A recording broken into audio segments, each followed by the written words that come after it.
안녕하세요, 진쌤입니다. 이번 시간은 ITQX의 제12강 dsum, daverage, dcount의 이와 같은 데이터베이스 함수에 대해서 말씀드리겠습니다. 자, 그럼 바로 시작하겠습니다.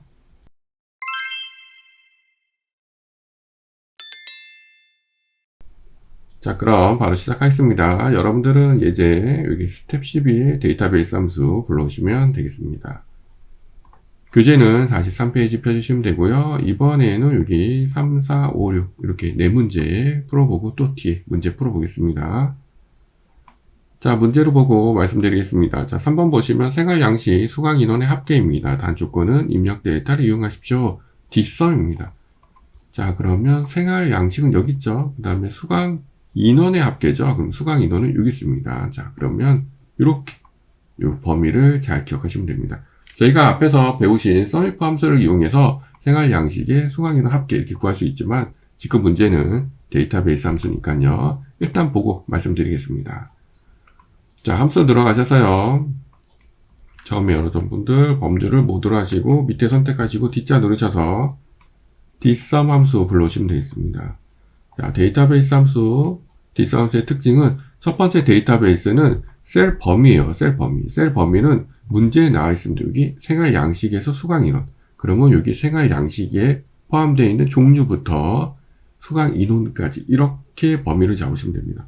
자, 여기서 중요한 점은 데이터베이스 함수는 위에 주황색도 같이 잡아야 됩니다. 여태까지 제가 말씀드린 vlookup이나 sumif 함수 이렇게 하실 때는 항상 요만큼만 이렇게 선택을 했죠. 주황색 아래만 잡았습니다. 근데 데이터베이스 함수는 주황색까지 이렇게 잡으셔야 된다라고 말씀드려요. 잘 기억하셔야 됩니다. 자, 다시 말씀드리면 생활 양식에서 수강 인원이에요. 그러면 생활 양식이 포함되어 있는 종류부터 수강 인원까지 이렇게 잡으시면 되고요. 항상 이렇게 범위를 잡으면 vlookup처럼 왼쪽에서 오른쪽으로 수강 인원이 몇 번째 있죠? 하나, 둘, 셋, 넷, 다섯, 여섯 번째 있습니다. 그러면 여기 필드는 열 위치 6 이렇게 하시면 되고요. 세 번째 크라이테리어는 조건 범위입니다. 조건 범위는 종류, 생활 양식 이렇게 하시면 되겠습니다. 자, 그리고 확인 누르시면 끝나시는 겁니다. 자, 다시 한번 보여드리겠습니다. 함수에서 dsum 함수 불러오시면 되고요. 자, 첫 번째 범위는 여기 생활 양식 포함된 종류부터 수강 인원까지. 자, 그 다음 몇 번째죠? 하나, 둘, 셋, 넷, 다섯, 여섯 번째입니다. 필드는 6. 열 위치. 여기 열 위치는 6이고요. 그 다음에 조건 범위는 종류, 생활 양식. 이렇게 하시면 끝나시는 겁니다. 그래서 종류, 생활 양식 이렇게 하기 때문에 단 조건은 입력 데이터를 이용하십시오. 라는 그런 문구가 있는 겁니다.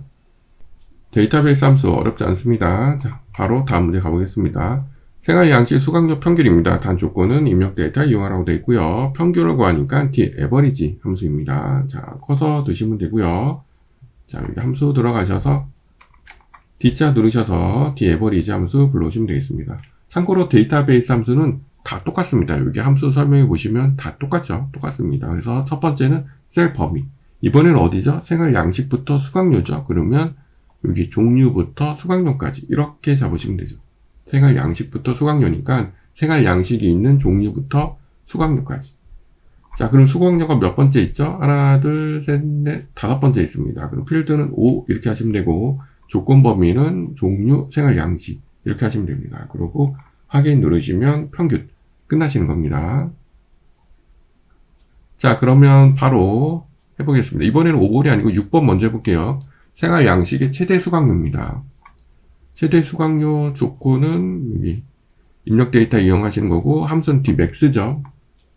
커서 두시고 함수 들어가셔서 D자 누르셔서 dmax 함수 불러오시면 되겠습니다. 자, 범위는 다 똑같아요. 데이터베이스는 여기부터 이렇게 수강료니까 수강료까지 잡으시면 되고 몇 번째죠? 하나, 둘, 셋, 넷, 다섯 번째입니다. 필드는 5. 그 다음에 조건 범위는 종류, 생활 양식 이렇게 하시면 되겠죠. 자, 그러면 최대값 구하실 수 있습니다. 어렵지 않으시죠? 여기 포함된 범위 그 다음에 몇 번째? 하나, 둘, 셋, 넷, 다섯 번째. 그 다음에 조건 범위 이렇게 하시면 됩니다. 그래서 데이터베이스 함수는 다 조건은 입력 데이터를 이용하십시오. 조건은 입력 데이터를 이용하십시오. 이렇게 다 문구가 있습니다. 자, 그럼 이쯤 되면 질문들 많이 하시죠. 그러면 꼭 생활 양식만 해야 되냐, 생활 한식은 안 되냐, 이렇게 말씀하시는데요. 자, 잠깐 보여드리겠습니다. 저희가 간단하게 뒷섬 함수를 이용해서 범위 잡으시고요. 예를 들어서 수강 인원이다. 그 다음에 몇 번째? 하나, 둘, 셋, 넷, 다섯, 여섯 번째. 그러면 6 이렇게 하시고, 그 다음에 저희가 떨어져 있으니까 선택하고 컨트롤 누르고 이렇게 하시면 안 돼요. 안 됩니다. 데이터베이스 함수는 이렇게 해서 인식이 안 됩니다. 그래서 예전에 그런 문제가 나온 적이 있는데요.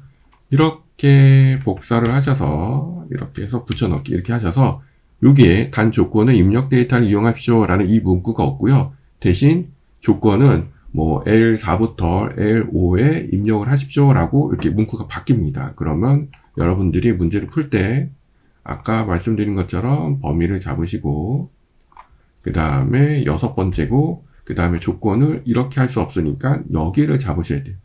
이렇게 하셔서 확인 누르셔서 값을 구하셔야 됩니다. 그러면 생활 한식에 대한 수강 인원 합계를 구하실 수 있습니다. 혹시나 해서 말씀드렸습니다. 문제에선 잘 출제되지 않는데요. 혹시나 이렇게 나오면 문제를 이렇게 풀어주시면 되겠습니다. 자, 그럼 5번 문제 풀어볼게요. 생활 양식의 강자수입니다. 결과값에 개자를 붙이시고 주어진 함수 디카운트. 요것은 생활 양식, 즉 이 중에서 생활 양식이 몇 개가 있냐, 그거를 구하시는 거죠. 자, 커서 두시고요. 함수 들어가셔서 모듈 하신 다음에 D자 누르셔서 디카운트 불러오시면 되겠습니다. 자, 그러면 여기는 범위를 어떻게 잡아야 될까요? 저희처럼 수강 인원이라든지 수강료라든지 이렇게 평균을 구하는 게 아니고 단순하게 이 종류 중에서 생활 양식이 몇 개가 있냐 하는 거죠. 그러면 범위는 이렇게만 잡으시면 됩니다. 이 중에서 나는 필드는 첫 번째죠. 첫 번째고 조건은 생활 양식 이렇게 하시면 이 중에 3개가 있다. 이렇게 해서 확인 누르시면 끝나시는 겁니다. 다시 말씀드리겠습니다. 디카운트 A 불러오시면 되고요.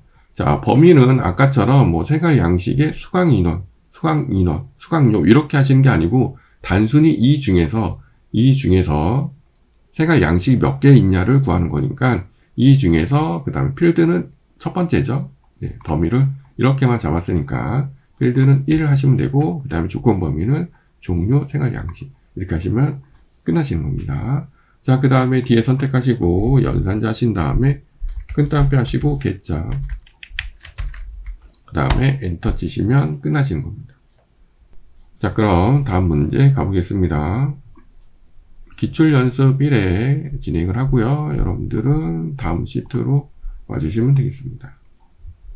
문제를 읽어보겠습니다. 네소프레소의 판매 가격 합계입니다. 단 조건은 입력 데이터 이용하시는 거고 뒷섬 여기 커서 두시고요. 네소프레소의 판매 가격, 네소프레소는 여기 있죠. 수입 판매원. 그다음 판매 가격 어디있죠? 여기 있죠. 이렇게 이 범위를 잘 기억하시면 되겠습니다. 커서 두시고요. 함수 들어가셔서 뒷섬 함수 불러오신 다음에 범위를 어떻게 잡아야죠? 아까 말씀드린 수입 판매원부터 판매 가격까지. 자, 그럼 몇 번째 있죠? 하나, 둘, 셋, 넷, 다섯, 여섯 번째 있습니다. 그럼 6 하시면 되고요. 조건 범위는 수입 판매원 네소프레소 이렇게 하시고 확인 누르시면 끝나시는 겁니다. 자, 다음 문제 가겠습니다. 네소프레소의 수입 판매원 개수, 결과값에 개자를 붙이시고 디카운트 A죠. 자, 요 뜻은 저희가 방금 푸신 것처럼 이 수입 판매어 중에서 네소프레소가 몇 개가 있냐 그거를 하시는 거죠. 자, 커서 놓으시고 함수 들어가셔서 디카운트 범위는 이렇게만 잡으시면 되죠. 이 중에서 첫 번째 열이고 조건 범위는 수입 판매어 네소프레소 이렇게 하시면 이 중에 네소프레소는 3개가 있다. 확인 누르시면 끝나시는 겁니다. 자, 그 다음에 뒤에 연산자 하시고 큰 따옴표 하신 다음에 개자 이렇게 하시면 끝나겠습니다. 자, 바로 기출연습 2 풀어보겠습니다. 자, 문제를 확인해 보겠습니다. 자, 3번 보시면 부산 지역의 판매량의 평균입니다. 입력 데이터 이용하시는 거고 뒤에 에버리지죠. 부산 지역은 여기 있고요. 판매량은 여기 있네요. 그럼 범위는 이렇게 하시면 되겠네요.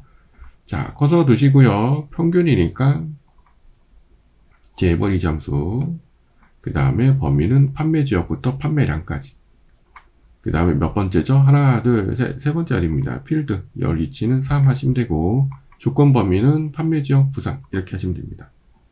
자, 확인 이렇게 하시면 끝나시는 거고요. 바로 마지막 문제 풀어보겠습니다. 기아 자동차의 판매 가격 합계. 판매 가격의 합계죠. 판매 가격은 여기 있네요. 기아 자동차는 여기 있죠. 그러면 제조사부터 판매 가격까지 이렇게 하시면 되겠네요. 자, 커서 드시고요. 합계니까 함수 들어가셔서 뒷섬 함수. 범위는 제조사부터 판매 가격까지. 몇 번째죠? 하나, 둘, 셋, 세 번째입니다. 3 쓰시면 되고, 조건 범위는 제조사, 기아 자동차. 확인. 어떠세요? 어렵지 않으시죠? 범위를 선택할 때는 예를 들어서 부산 지역의 판매량이면 부산이 포함되어 있는 판매 지역부터 판매량 이렇게 잡으시면 됩니다. 물론 범위를 잡으실 때 이렇게 전체를 하시고 하나, 둘, 셋, 넷, 다섯, 여섯, 일곱 이렇게 하셔도 되지만 그냥 부산의 판매량이면 간단하게 부산에서 판매량까지만 하시면 되고 기아 자동차의 판매 가격이면 기아 자동차가 있는 제조사부터 판매 가격 이렇게 하시면 됩니다. 포함만 되게 범위를 잡으시면 되겠습니다. 여기까지 데이터베이스 함수에 대해서 말씀드렸습니다. 어렵지 않으시죠? 중요한 점은 범위 선택 시 주황색의 항목도 같이 선택하셔야 한다는 점 꼭 기억하시기 바랍니다. 만점 특강에서 다양한 문제로 다시 한번 반복해서 말씀드리겠습니다. 교재 구매는 더보기란을 참고해 주시기 바랍니다. 여러분들 연습 잘 하시고요. 저는 다음 시간에 뵙겠습니다. 모두 수고하셨습니다.